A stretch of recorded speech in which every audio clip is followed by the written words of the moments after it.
Bismillahirrahmanirrahim. Assalamualaikum warahmatullahi wabarakatuh. Alhamdulillah wassalatu wassalamu ala Rasulillah wa ala alihi wa sahbihi wa man walah.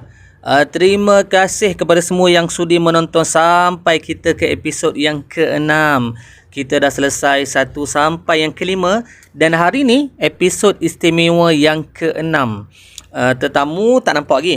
Orang tak nampak lagi Ustaz orang nampak saya dulu. Kejap lagi kita tengok siapa yang kita bawa khas istimewa pada episod yang ke-6 podcast on air Jaib pada kali ni.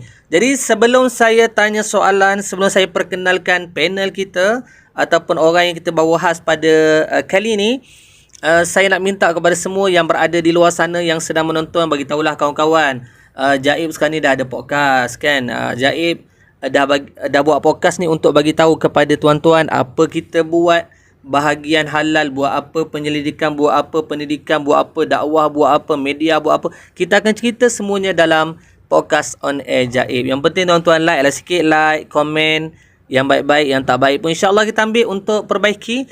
Dan mohon share kepada kawan-kawan, bagi tahu yang kita sedang bersiaran pada hari Khamis jam 9 malam. Setiap Khamis pergi je dekat YouTube Jabatan Agama Islam Pahang, pukul 9 malam kita akan bersiaran pada setiap Khamis dan setiap episod lah. Dan kali ni episod yang ke-6 kita bawa khas, saya daripada bawah saya. Saya nak tarik sikit, mungkin ada orang kampung dia tengah tengok ni.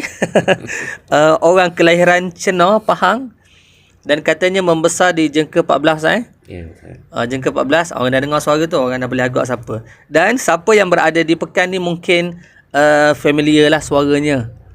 Kedengaran di Masjid At-Taqwa ataupun sekarang namanya adalah Masjid Tengku Panglima Perang Tunku Muhammad. Betul?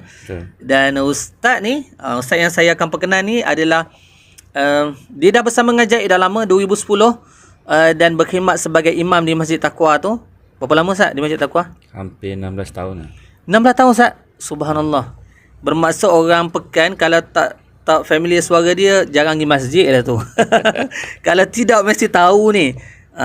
Baik. Dan sekarang berkhidmat di bahagian penyelidikan di bawah unit akidah dan syariah. Betul Ustaz? Betul. Okey, jadi kita perkenalkan Al-Fadil Ustaz Azhar bin Madnawi. Assalamualaikum Ustaz. Waalaikumsalam. Apa khabar? Baik, Alhamdulillah. Orang baru nampak Ustaz tu. Jadi orang kata, oh dia ni, ingat masa pergi Masjid Taqwa tu dia jadi imam. Okey, baik Ustaz. Ya. Lama Ustaz di Masjid Taqwa Alhamdulillah, lama jugalah. Dekat 16 tahun Ustaz Ya, betul. Dan baru berpindah tahun lepas ke bahagian penyelidikan, betul? Bulan Ogos tahun 2025. Kita boleh sebut setahun lah. Setahun lah, hampir Setahun di bahagian penyelidikan. Okey, baik Ustaz. Terima kasih kerana sudi untuk episod yang ke-6 ni bersama dengan kita. Sebenarnya saya agak excited untuk episod ni. Sebab saya tahu Ustaz juga di bawah bahagian benda yang panas jugalah kita ke situ-situ berkaitan dengan ajaran sesat. Betul. Berkaitan dengan penapisan media, berkaitan dengan pelupusan Quran, betul juga? Betul. Baik. Jadi kepada semua yang nak tahu, nak dengar ajaran sesat ni Ustaz, saya tak sabar nak dengar ajaran sesat ni. Tapi sebelum tu, sebelum kita pergi ajaran sesat, kita masuk dululah bahagian penyelidikan. Dalam Jabatan Agama Islam Pahang ada satu bahagian namanya penyelidikan. Betul Ustaz? Betul. Dulu kalau saya salah Ustaz, ni balik Dulu penyelidikan ni disamakan dengan bahagian halal. Ya, betul Ustaz? Tapi sekarang ni dipecahkan, halal bahagian lain, penyelidikan bahagian lain. Soalan saya pertama lah pada Ustaz, berapa unit?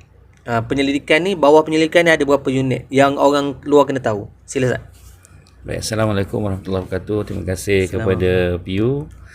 Jadi kita ringkas-ringkas je lah PU. Ya, barak-barak je. Barak-barak. Sebenarnya bahagian penyelidikan ni kita ada 2 unit. 2 unit, baik. Yang pertama sekali unit akidah dan juga syariah, dan yang keduanya unit penapisan media. Okey, baik. 2 unit. 2 unit. Semula bahagian akidah Dan syariah. Syariah. Okey.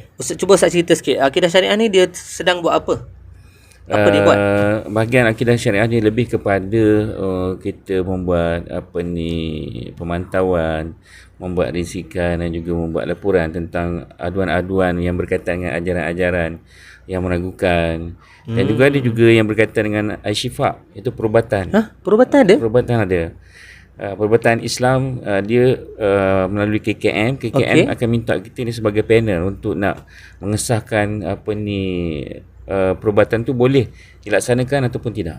Saya masuk terus soalan ke situ boleh? Boleh. Sebab saya rasa macam menarik pula dengar. Maksudnya kalau ada seorang pengamal perubatan Islam ataupun kita sebut ustaz lah.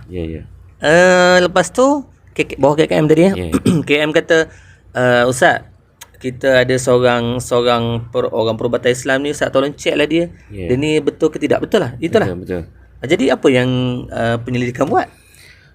Kita akan memanggil pengamal perubatan tersebut untuk kita buat sharingan lah. Kita ada panel-panel yang berkaitan dengan Syifa. Okey. Sebab kalau mereka tak berdaftar dengan KKM adalah satu kesalahan.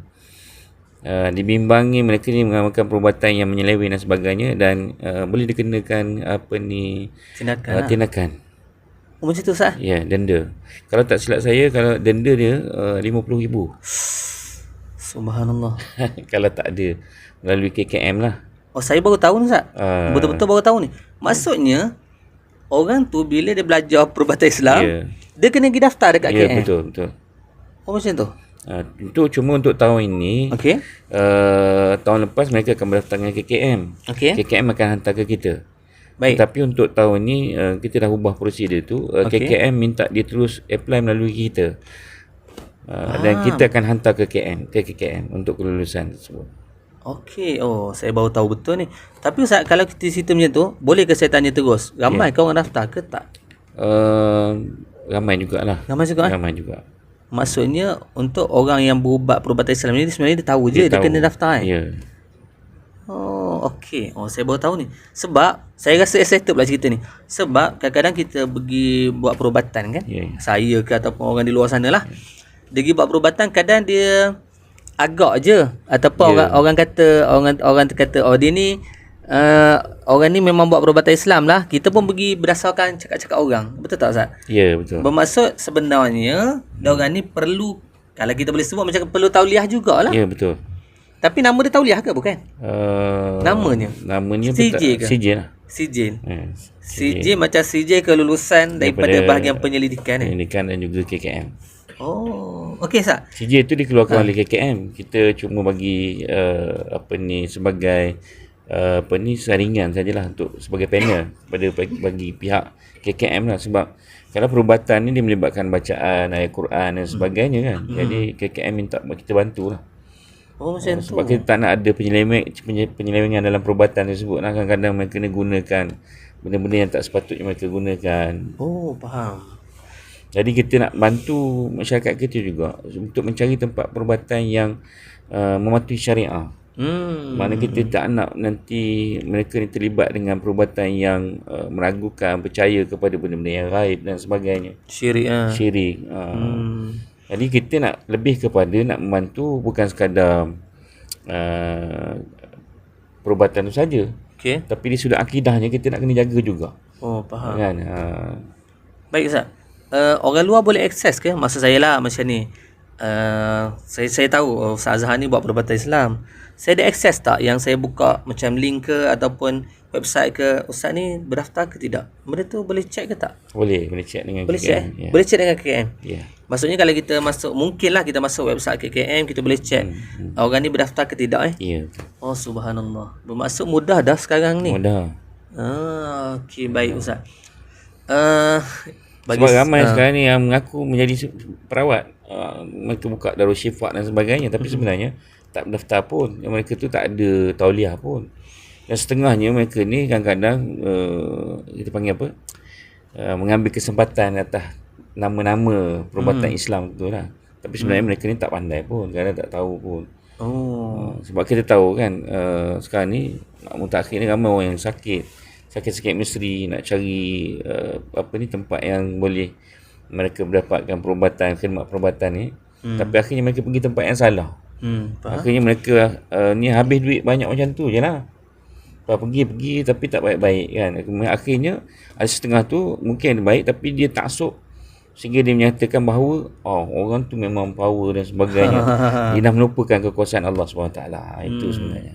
Dari satu kita bimbang juga kalau perubatan yang tidak ditapis ni, orang berubat ni mungkin kadang, yelah kita tak tahu kan pakai jin ke, Betul. pakai pendamping ke kan, ataupun baca ayat-ayat Quran yang salah ke, tak betul ke.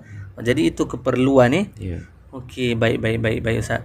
Jadi bermaksud bahagian penyelidikan dia akan jaga di Pahang ni lah. Ya, seluruh Pahang. Seluruh Pahang.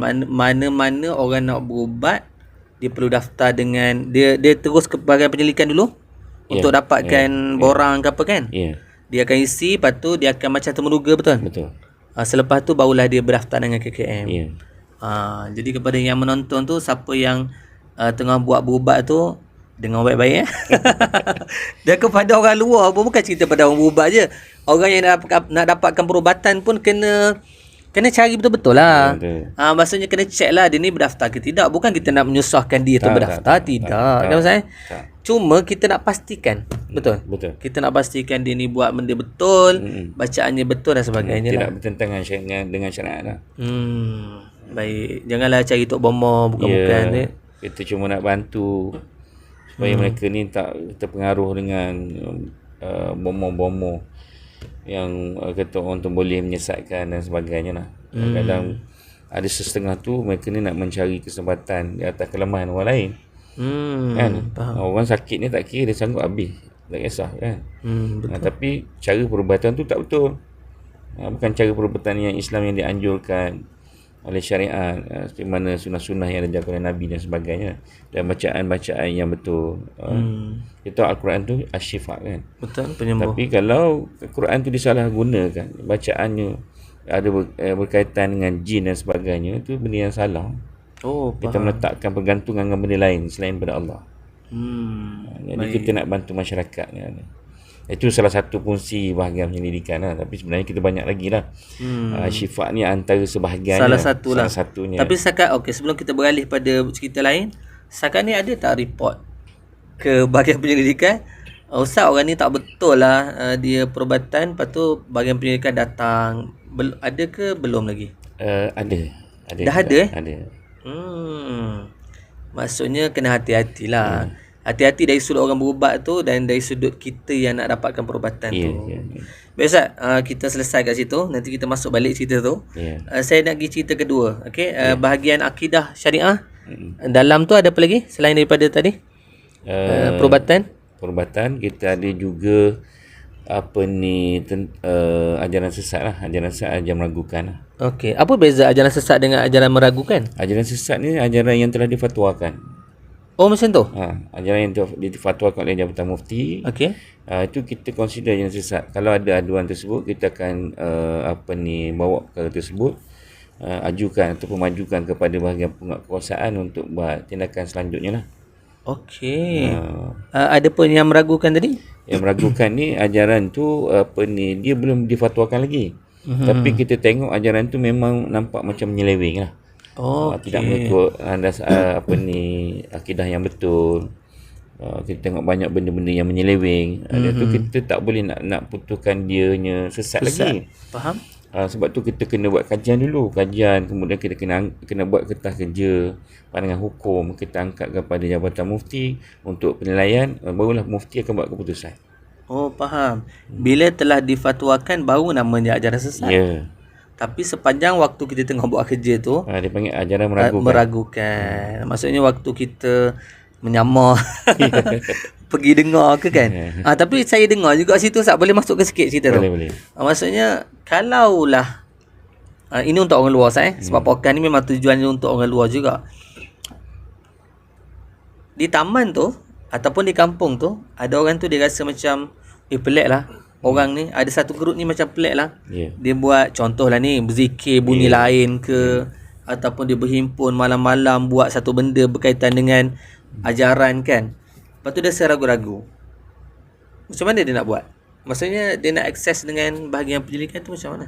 Dia boleh pergi kat mana-mana pejabat agama daerah yang terdekat. Sebab kita di daerah kita ada unit pendidikan daerah. Oh, memang ada kat sana. Dekat Pejabat Agama Islam Daerah mana-mana di seluruh Negeri Pahang ni ada. Okey. Dia boleh buat aduan kepada Pejabat Agama Islam Daerah untuk majukan permasalahan mereka yang berkaitan benda-benda yang meragukan tu lah, untuk kita ambil tindakan daripada daerah tu. Dia akan angkat ke jabatan ke HQ kita lah. Dan kita akan buat tindakan selepas itu lah. Ataupun boleh juga kalau mereka nak pergi ke HQ, terus berjumpa dengan jabatan, pergi ke Jabatan Agama Islam, beritahu nak pergi ke bahagian penyelidikan Pun boleh. Dan kita akan ambil laporan apa semua ni, dan segala maklumat pengadu kita akan rahsiakan lah, sebab kerana untuk mungkin ada masalah ancaman keselamatan dan sebagainya. Bahaya juga Bahaya kadang-kadang kita biasalah. Kadang orang tak suka kan kita masuk campur urusan orang lain kan. Orang marah. Orang memang orang marah, orang tak suka.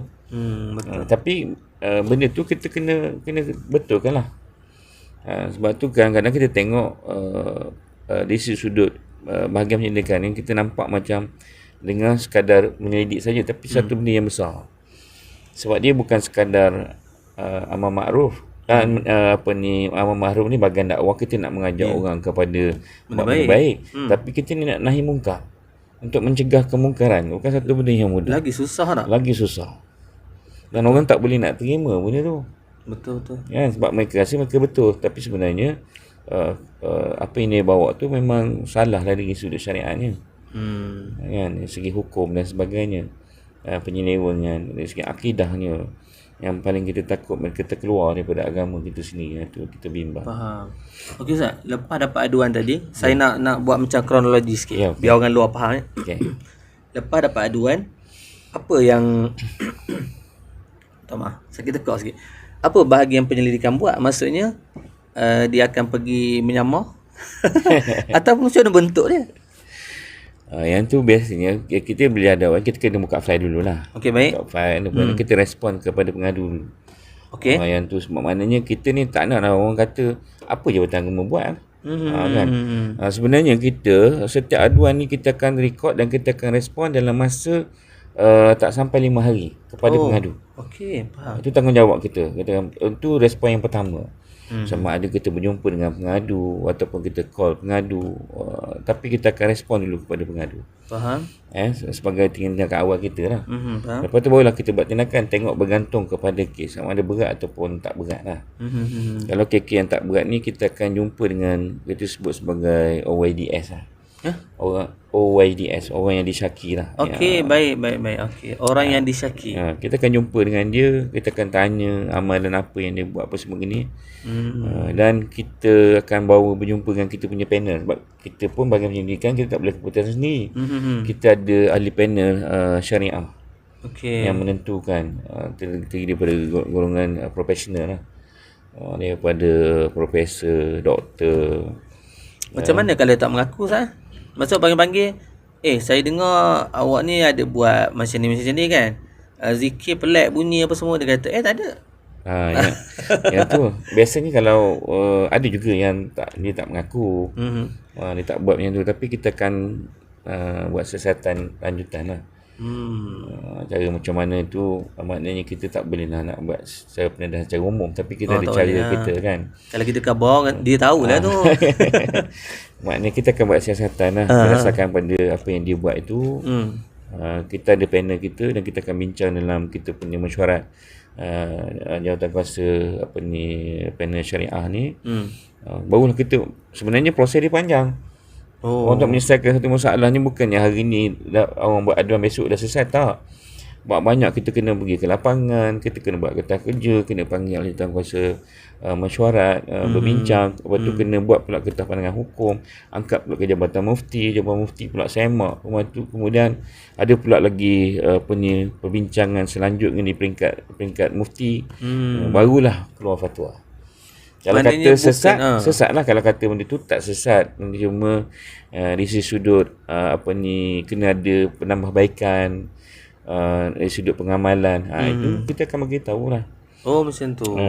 Kita tak boleh nak kategorikan semua orang sesat belaka kan. Kadang-kadang mereka ni ada guru yang mengajar kan. Betul. Cuma kita kena teliti. Apa yang diajar? Apa yang diajar, apa yang dia bawa, bagaimana ritual pengamalan dan sebagainya. Supaya dia tidak bercanggah dengan apa yang dibawa oleh Nabi kita. Syariat yang ditentukan oleh Allah SWT. Bagaimana sunatullah, bagaimana sunnah Rasulullah. Untuk kita nak beritahu kepada masyarakat lah. Faham. Banyak ke Ustaz? Oh, ini masuk cerita ajaran sesat pula ni. Di Pahang ni banyak ke Maksudnya ajaran sesat dan juga ajaran meragukan. Banyak ke? Yalah, sebagaimana titah tuanku kan. Sampai tuanku pun masukkan ke dalam khutbah Jumaat, bagi tahu maknanya benda tu memang ada lah, banyak jugalah. Banyak dan hampir setiap daerah tu memang ada. Hampir setiap daerah ada. Subhanallah. Kami ni kadang-kadang jarang ada di pejabat sebab terpaksa turun ke lapangan lah. Lalu bila kalau tak banyak sangat KK macam tu, kita ada di pejabat lah. Kalau tak, kita terpaksa turun di lapangan. Kita ada 13, 14 daerah di Pahang ni. Kita kena pergi lah. Kalau kata ada aduan di Jerantuk contoh kan, kita akan pergi ke Jerantuk. Tapi nak ceritakan banyak lah Banyak. Hampir setiap daerah di Nepal ada. Hampir setiap daerah ada.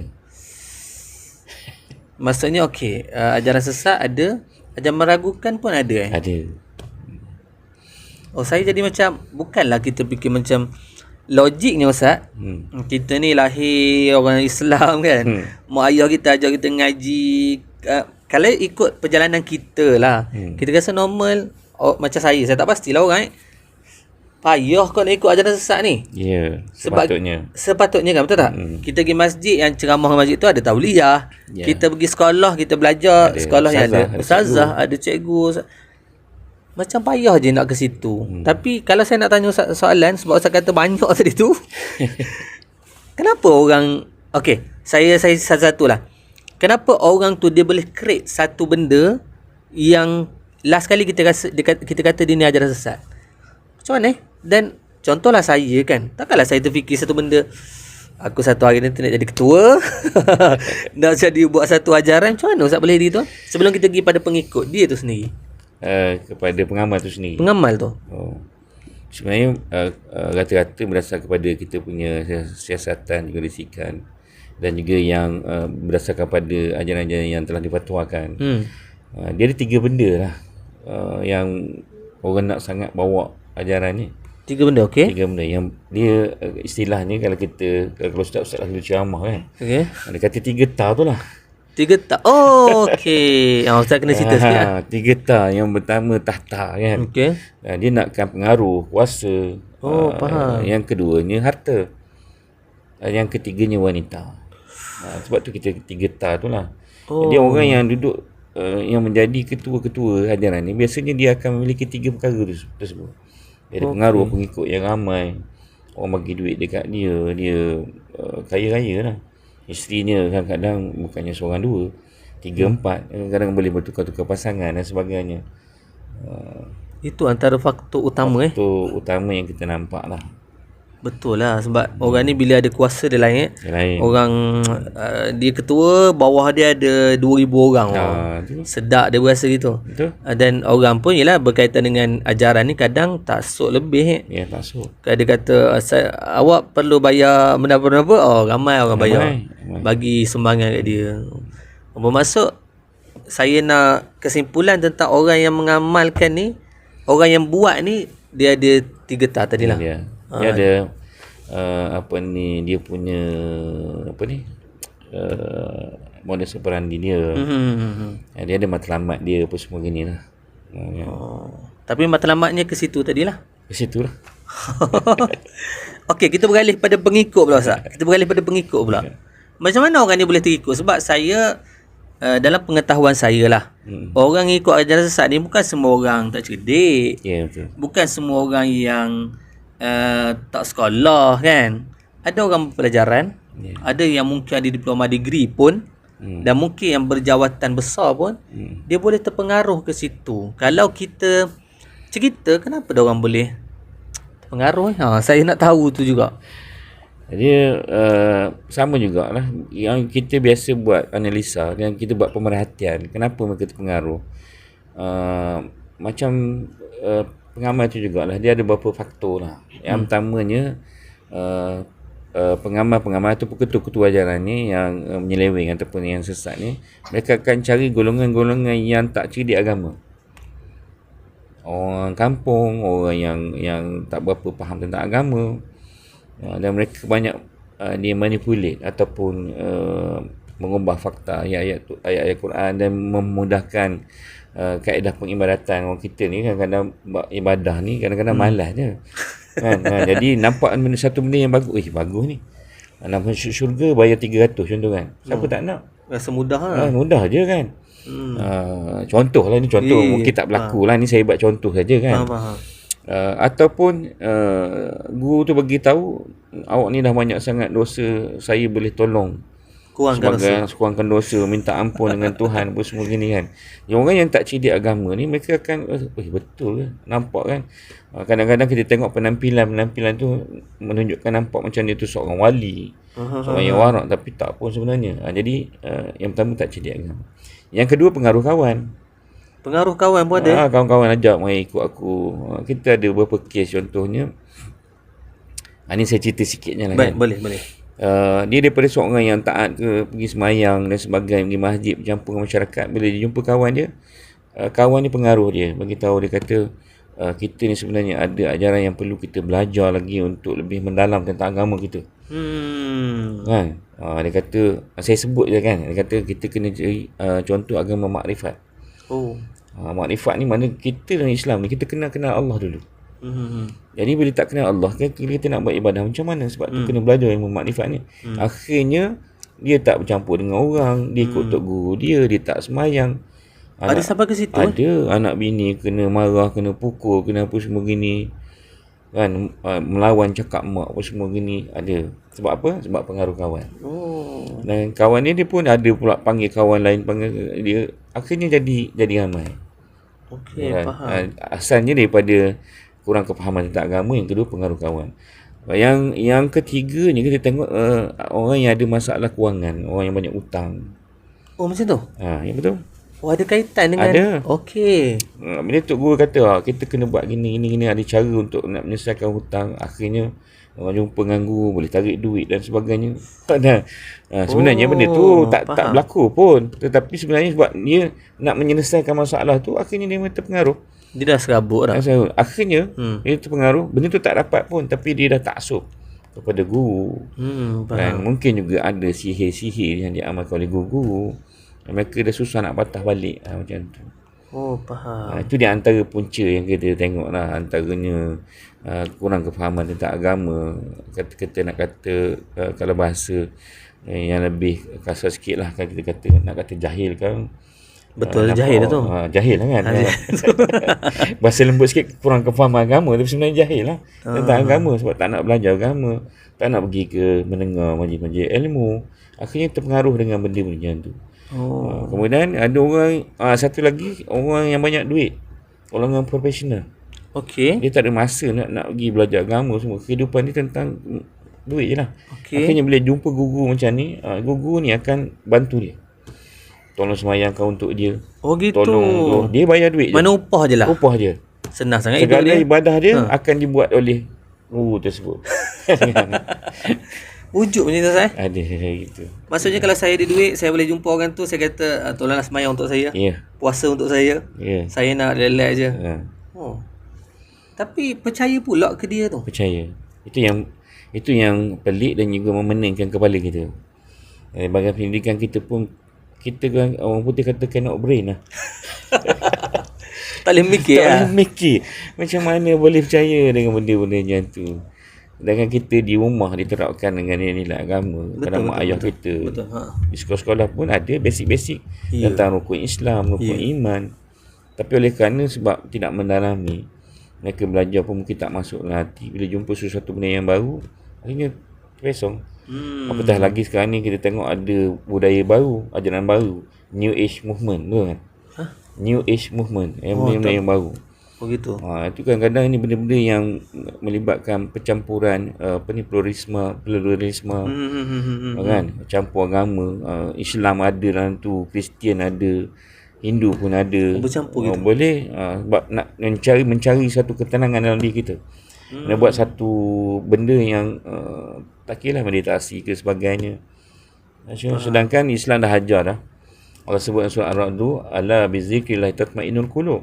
Ketahuilah dengan berzikir itu dia akan dapat mendatangkan ketenangan dalam hati. Betul. Tapi kenapa kita nak buat benda-benda yang bercanggah dengan yang telah disebutkan oleh Allah SWT? Tapi itu kita kata macam Piu kata tadi lah. Tak boleh mikir kata kenapa orang boleh terpengaruh. Wallahualam. Betul lah. Okey Ustaz. Sepanjang pengetahuan Ustaz lah Ya. apa dia yang Ustaz rasa macam ni paling pelik ni dari sudut ajaran kan?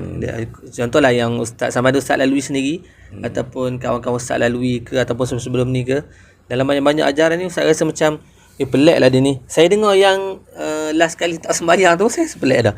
Dia tak sembahyang, dia tak fikir ke benda tu dosa besar kan. Ada tak benda lain yang perbuatan dia tu, ajaran dia tu menyebabkan kita rasa benda tak logik tapi bagi dia logik?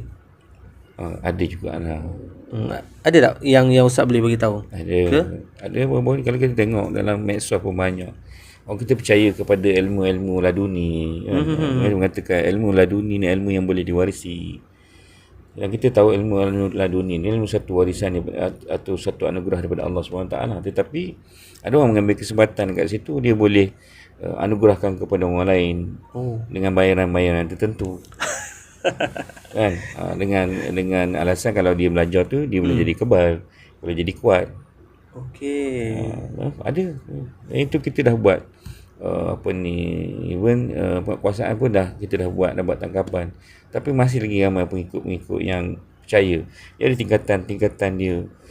Tingkatan yang keberapa, bayaran banyak mana. Tapi sebenarnya bila kita soal siasat, benda tu tipu je. Tapi orang kita boleh percaya. Kenapa? Sebab nakkan kelebihan. Faham. Ada kekuatan, ada kelebihan, yang tu. Maksudnya untuk tarikan orang yang mengikut ni adalah kelebihan. Tapi untuk orang yang buat tu duit lah. Duit lah. Harta lah. Maksudnya kalau saya create satu benda, kalau awak ikut saya boleh bagi kekayaan contoh kan. Mungkinlah ada orang yang ikut lah. Dia mendakwa dia bila belajar ilmu tu dia boleh jadi kebal sebagainya. Tapi bila kita soal siasat pegang ketua dia dan sebagainya, dia pun tak kebal pun. Faham. Dari pengikut ni kita tak faham kenapa mereka tak asuk keterlaluan dengan benda-benda yang tu tanpa mereka meneliti, mempelajari, tanya dengan orang yang lebih arif kan.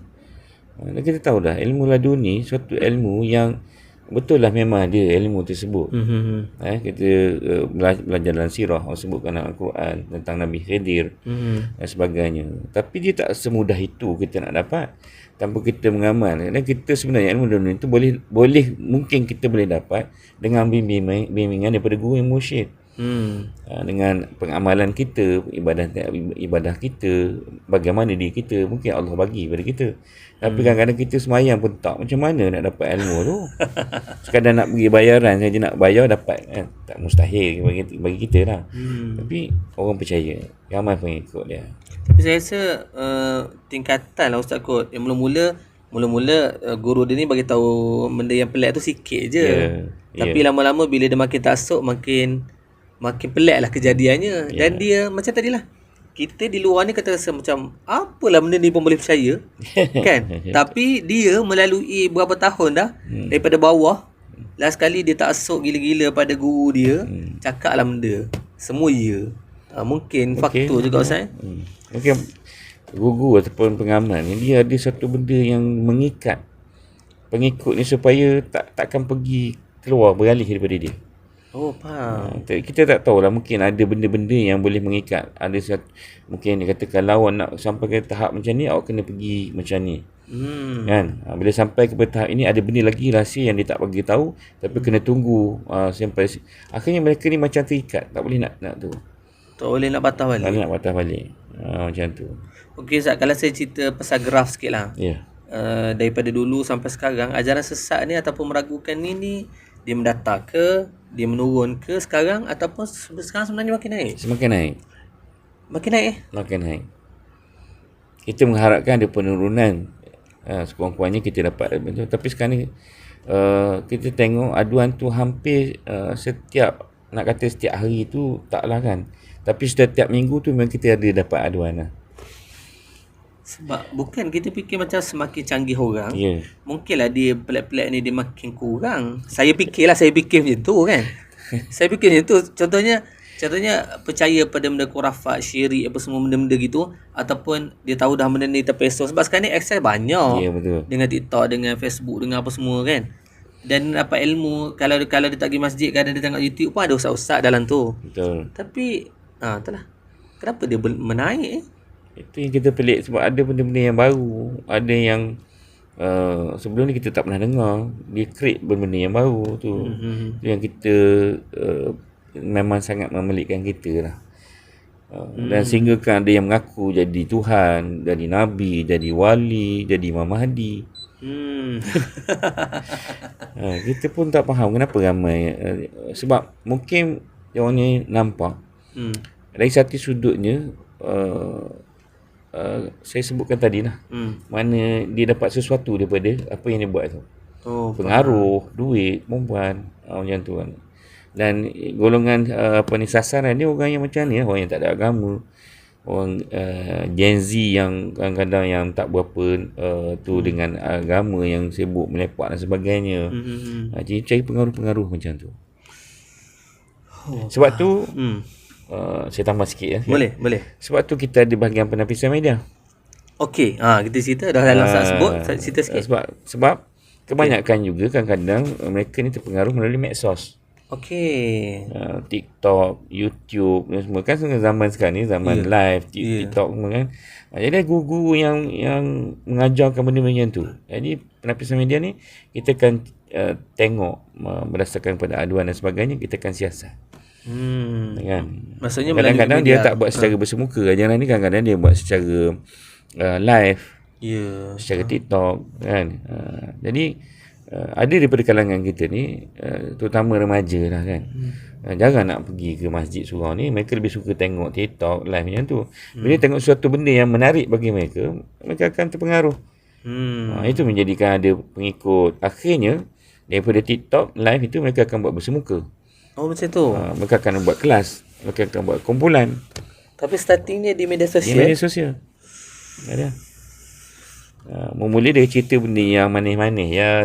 Seolah menggambarkan dia ni seorang yang arif tentang agama dan sebagainya. Kemudian dia akan selitkan benda lain sikit. Dia akan selitkan dengan alam, kehidupan kita. Macam-macam lah. Sebab tu kita akidah syariah kita ada dengan penapisan media, kita ada hubung kait antara dua lah. Macam kita banyak kepada lapangan apa semua ni. Macam penapisan media pada medsos, laman sesawang ni semua lah. Maksudnya salah satu kerja penyelidikan ni dia akan selidik jugalah apa yang kandungan di TikTok, di Facebook kan. Bermaksud bukanlah boleh sembarangan. Tak. Sebab kadang-kadang Ustaz kalau cerita medsos sikit kan. Orang kita ni bila buat bab agama view tinggi tau Ustaz. Orang suka tengok. Betul. Kan. Kadang-kadang view sampai ratus ribu, juta pun ada. Betul. Jadi menyebabkan orang yang gila pada view ni dia akan ambil kesempatan tu. Memang. Dia cedok je mana-mana. Dia ambil je kat Google lah, kat ChatGPT lah. Lepas tu dia bercakap sikit, dia masuk dalam TikTok dia lah ataupun dalam Facebook. Dalam keadaan dia tak tahu benda tu betul atau salah. Betul. Jadi sebenarnya ada bahagian penyelidikan yang selidik tu. Betul. Maksudnya jangan macam-macam. Jangan buat lebih kurang kan. Maksudnya ada orang praktis itu. Bermaksud kebiasaan bahagian penyelidikan ni dia check sendiri ke ataupun banyak aduan je yang datang melalui medsos ni? Kebiasaannya berdasarkan pada aduan lah. Yang kita check sendiri pun ada juga. Sebab kita ni kadang-kadang tak berkesempatan juga nak tengok TikTok apa semua gini kan. Kalau secara kebetulan kita jumpa, kita akan bincang sama kita. Ni nampak macam tak betul ni. Ini berlaku kat tempat kita. Biasanya kita akan fokus kepada area kita di Pahang lah. Faham. Kalau luar pada Pahang tu kita tak fokus sangat lah. Mungkin kadang-kadang kita nampak benda tu terlalu membahaya dan sebagainya. Kita akan adukan kepada rakan-rakan kita di Jabatan Agama negeri lain. Di Jais, di Jawi, di Kelantan, kita akan maklum kan, dia orang akan ambil perhatian. Kita pun macam tu juga. Dia orang pun daripada medsos, dia tengok benda tu mungkin tak ada tindakan, tengok berlaku di Pahang. Dia akan hubungi kita. Kalau dia kata di Pahang ni ada, kita jumpa dalam satu TikTok ni gini. Kita akan check lah, kita akan siasat lah. Dia kalau cerita berajaran sesat ni Ustaz, ataupun meragukan ni, diorang ni sampai satu tahap ekstrim sanggup membunuh Ustaz. Ya. Itu Kita yang pun lihat. ada pengalaman dari sudut tu kan. Bila apa yalah kuasa kita sampai lah. Sampai ke situ.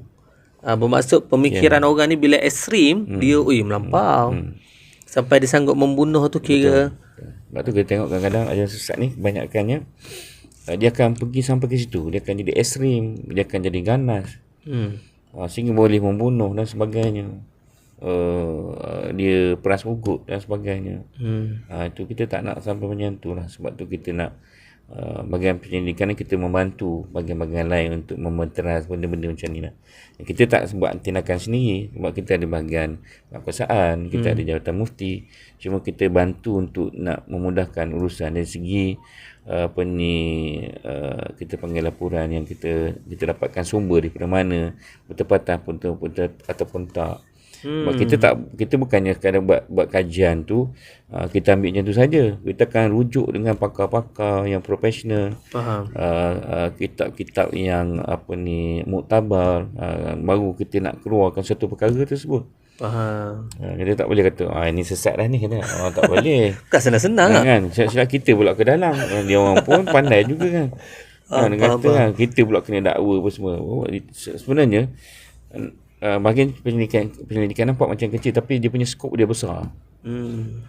Kita memang sebab kita nak cover satu negeri, betul banyak benda, bukan satu benda, bukan itu saya sebutkan tadi, bukan sekadar ajaran yang sesat, meragukan, berkenaan dengan perubatan, penapisan media. Dan penapisan media juga dia berkaitan juga dengan pemurnian kitab suci Al-Quran. Pemurnian. Kan kita ada bakar Al-Quran. Kalau kita sebut bakar Al-Quran ni nampak macam kenapa macam bahasa tak sedap. Kita panggil pemurnian sebab Al-Quran yang telah lusuh, rosak dan sebagainya, kita tak boleh biarkan macam tu saja sebab ni kalam Allah. Betul. Dia mushaf yang kita kena jaga, satu kitab yang mulia. Maksudnya memang dibakar lah. Kita akan bakar. Cuba saya cerita sikit macam mana proses tu. Maksudnya di Pahang ni kita ada dua, satu di kompleks pemurnian Al-Quran di Chenor dan pusat pemurnian Al-Quran di Pekan lah. Dua tempat lah di bawah Jabatan Agama Islam Langit Pahang lah. Yang private pun ada, itu bukan bawah kita lah kan, tapi bawah Jabatan Agama ada dua, satu di Chenor pusat pemurnian Al-Quran dan yang keduanya di Pekan. Jadi mana-mana Al-Quran yang lusuh rosak tu kita kumpulkan. Biasanya melalui Jabatan Agama Islam daerah, tempat-tempat yang terkena banjir dan sebagainya, kan, yang dah lama mereka tak tahu nak buang kat mana, maka akan hantar kat tempat kita akan pemakaran dan habunya kita akan hantar ke laut. Oh macam tu? Okey, jap sebelum sampai ke situ. Siapa-siapa yang kat luar sana dia ada Quran dia rosak, kena banjir ke kan, yang dah tak boleh guna dah, dia boleh hantar ke pejabat agama macam tu. Agama Islam. Okey, pejabat agama kumpul akan bagi bahagian penyelidikan dan kita akan bakar di tempat tadilah saya sebut, sama ada di Pekan ataupun di Chenor.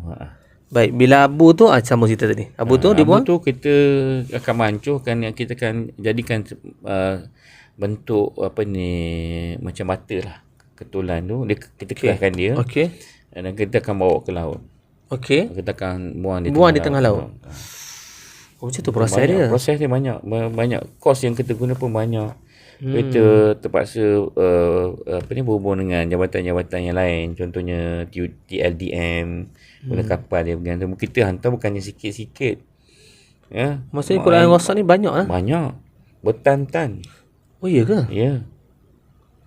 Oh jadi pergi tengah laut, buang di tengah laut. Tengah laut. Sebab yelah dia Quran kan. Kalau habuk pun, kalau jadi debu pun ataupun habuk orang tak boleh pijak kan. Ya, betul. Jadi buh je di tengah laut tu. Tengah laut. Oh gitu caranya. Begitu. Tapi sampai bertantan Bertantan. Banyak. Kalau kita hantar sampai 15 tan, 20 tan. Untuk dibuang tu? Ya.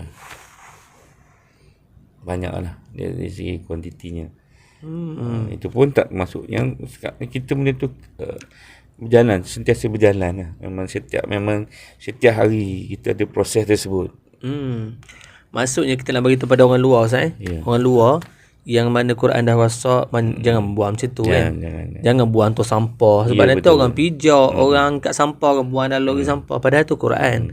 Pemasuk Quran yang rosak tadi, pergi je pejabat agama hantar, nanti pejabat agama akan proses Ya. dan dibuang di tengah laut. Ya. Baik-baik. Dia Faham tak, Ustaz? panggil proses pemurnian atau Pemurnian pemuliaan Al-Quran. Okey, Ustaz. Ustaz, sedar tak sedar kita dekat sejam dah, Ustaz. Allahu Akbar. Yang Ustaz khabar mula-mula tadi nak cakap benda, tu dekat sejam. Sikit ke, Ustaz? Ya, ya. Saya kira ini soalan kedua last lah. Ya, ya, betul. Saya nak patah balik sikit je, Ustaz, sebab saya ada terfikir sekali lalu tadi. Saya nak tanya pengalaman Ustaz, ataupun bukan pengalaman Ustaz pun, pengalaman kawan-kawan ke, ataupun yang Ustaz dengar cerita ke, bahagian pendidikan ataupun yang duduk pejabat agama.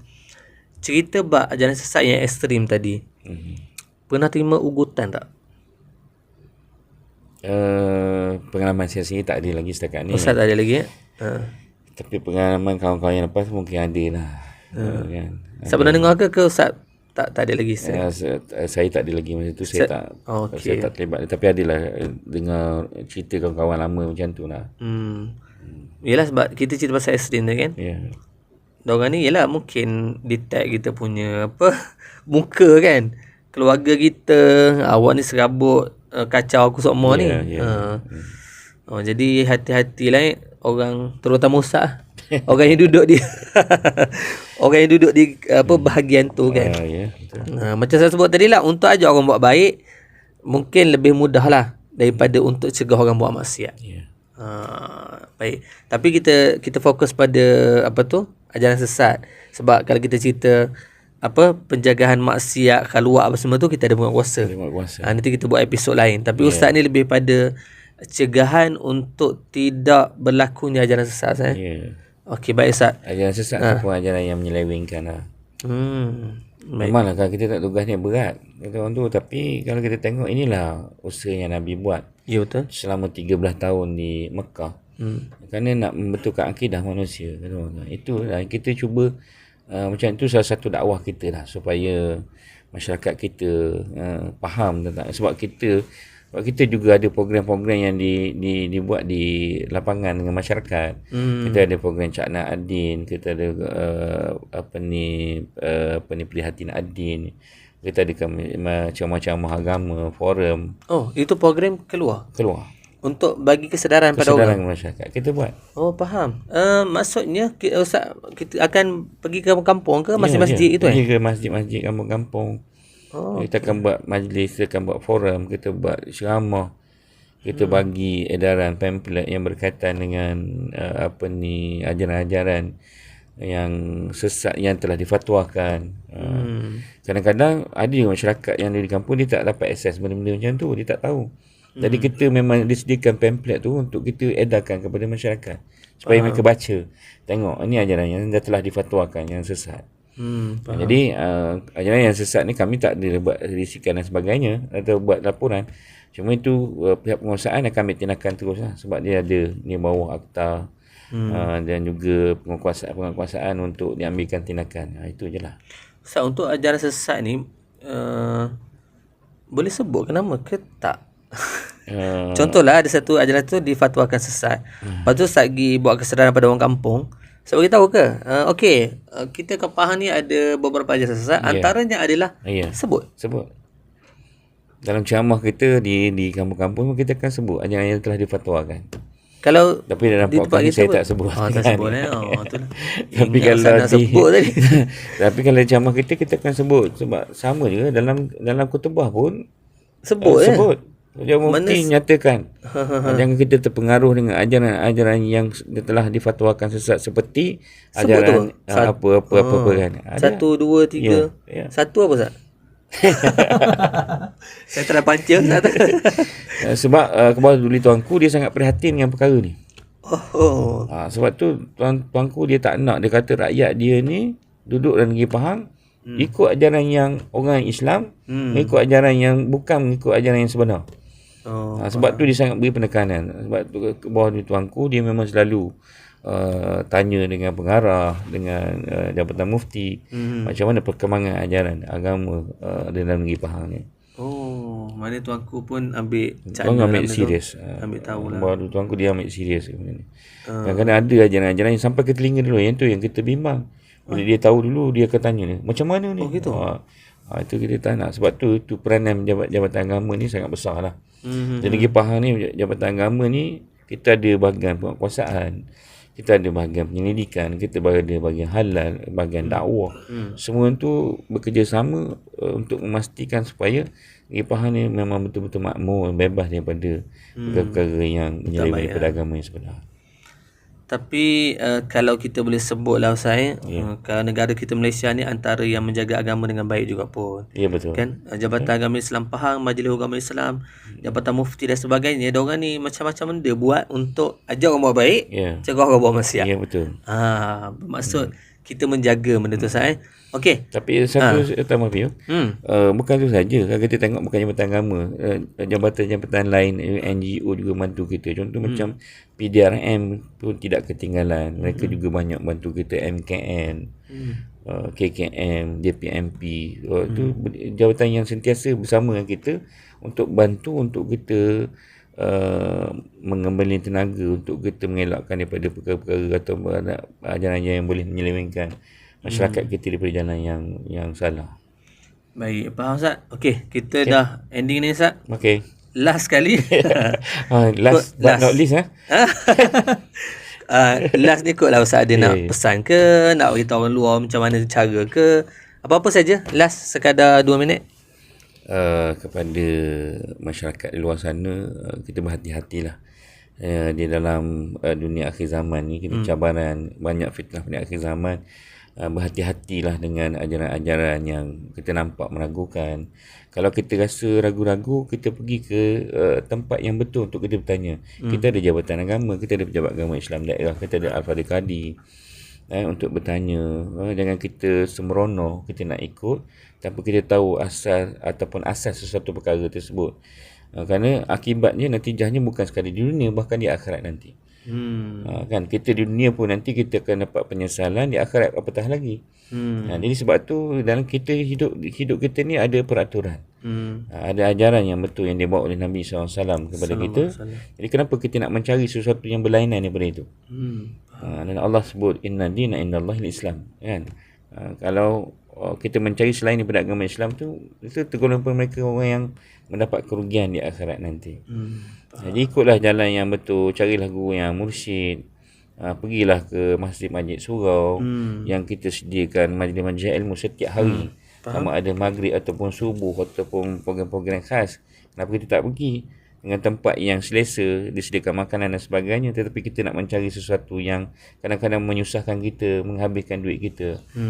Akhirnya kita menjadi puak-puanda, bukan sekadar diri kita, bahkan keluarga serta masyarakat kita. Na'udzubillah. Okey Ustaz, terima kasih banyak. Jadi kesimpulan untuk hari ini adalah berhati-hatilah Ustaz. Berhati-hati. Kita boleh cek mana tu. Tak kisahlah Ustaz cerita awal-awal tadi berkaitan dengan perubatan. Lepas tu kita masuk tentang ajaran sesat, meragukan. Lepas tu kita ada cerita pemurnian Quran.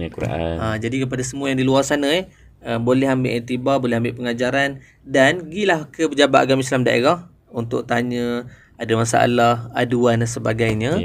Dan yang paling penting sebenarnya Ustaz, bila kita cerita ajaran sesat ni, kita ada surau masjid kan? Betul. Di kampung kita, di taman kita, di daerah kita. Betul. Kita ada pejabat agama. Kenapa perlu lagi cari ke tepi tu?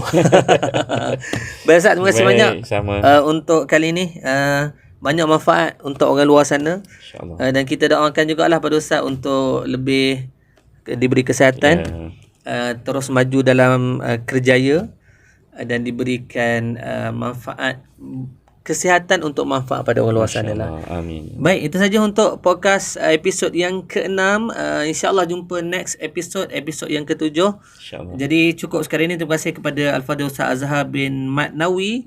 Untuk episod yang ke-6 kita cerita tentang bahagian penyelidikan. Kepada semua yang berada di luar sana, jangan lupa Khamis 9 malam di YouTube Jabatan Agama Islam Pahang. Tengok pula Khamis depan insya-Allah.